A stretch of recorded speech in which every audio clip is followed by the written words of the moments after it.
Scooter തട്ടിപ്പിൽ അനന്തു കൃഷ്ണന് നിയമോപദേശം നൽകുക മാത്രമാണ് ചെയ്തതെന്ന് കോൺഗ്രസ് നേതാവ് ലാലി വിൻസെന്റിന്റെ വിശദീകരണം കൈരളി ന്യൂസിനോട്. അനന്തു കൃഷ്ണന്റെ വാഹനം കൊണ്ടുപോകുന്ന പോലീസ് നടപടിയിൽ ഇടപെട്ടെന്ന് സമ്മതിച്ച ലാലി വിൻസെന്റ് അനന്തു ഇപ്പോഴും തന്റെ കക്ഷിയാണെന്നും പറഞ്ഞു. മറ്റ് സാമ്പത്തിക ഇടപാടുകളെക്കുറിച്ച് അറിയില്ലെന്നും ലാലി വിൻസെന്റ് പ്രതികരിച്ചു. ബന്ധുവഴി താക്കോൽ കൊടുത്തുവിട്ടത് എന്ന് പറയുന്നത് ശുദ്ധ അസംബന്ധമാണെന്നും പ്രതി ചേർത്തത് എന്തിനെന്നറിയില്ലെന്നും ലാലി വിൻസെന്റ്. വിഷയത്തിൽ നിയമപരമായി നീങ്ങുമെന്നും ലാലി വിൻസെന്റ് പറഞ്ഞു. എടുക്കാനായി റെക്കമെൻഡ് ചെയ്തത് ഞാനാണ്.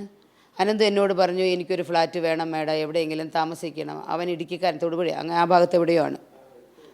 അപ്പോൾ എന്നോട് പറഞ്ഞു, എനിക്ക് താമസിക്കാൻ ഒരു ഫ്ലാറ്റ് വേണമെന്ന് പറഞ്ഞു. ഇവിടെ ഞാൻ ചോദിച്ചു, ഇവിടെ കിട്ടിയില്ല.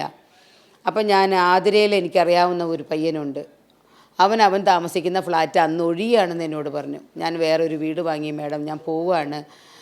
അപ്പം നീ എവിടെ താമസിച്ചുകൊണ്ടിരുന്നത്? ഞാൻ അശോകിൽ. നീ ഒഴിയുവാണോ? എങ്കിൽ ആ ഫ്ലാറ്റൊന്ന് എൻ്റെ ഒരു കക്ഷിക്ക് വേണ്ടി ചോദിക്കട്ടെ എന്ന് പറഞ്ഞു. അവൻ രാജേഷ് എന്ന് പറഞ്ഞ കെയർ ടേക്കറുടെ നമ്പർ എനിക്ക് തന്നു. ഞാൻ ചെന്ന് രാജേഷിനോട് ചോദിച്ചു, രാജേഷ് ഇങ്ങനൊരു ഫ്ലാറ്റ് ഒഴിയുന്നല്ലോ, അത് എൻ്റെ ഒരു കക്ഷിക്ക് വേണ്ടി തരുമോ എന്ന് ചോദിച്ചു. 24,000 രൂപ വാടകയാണെന്ന് പറഞ്ഞു.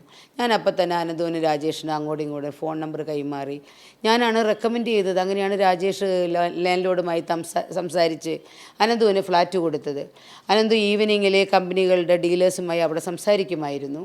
ചാർട്ടേഡ് അക്കൗണ്ടൻസ് വരുമായിരുന്നു, സ്റ്റാഫ് വരുമായിരുന്നു, രാഷ്ട്രീയക്കാർ, സാമൂഹ്യ പ്രവർത്തകർ പലരും വരുമായിരുന്നു.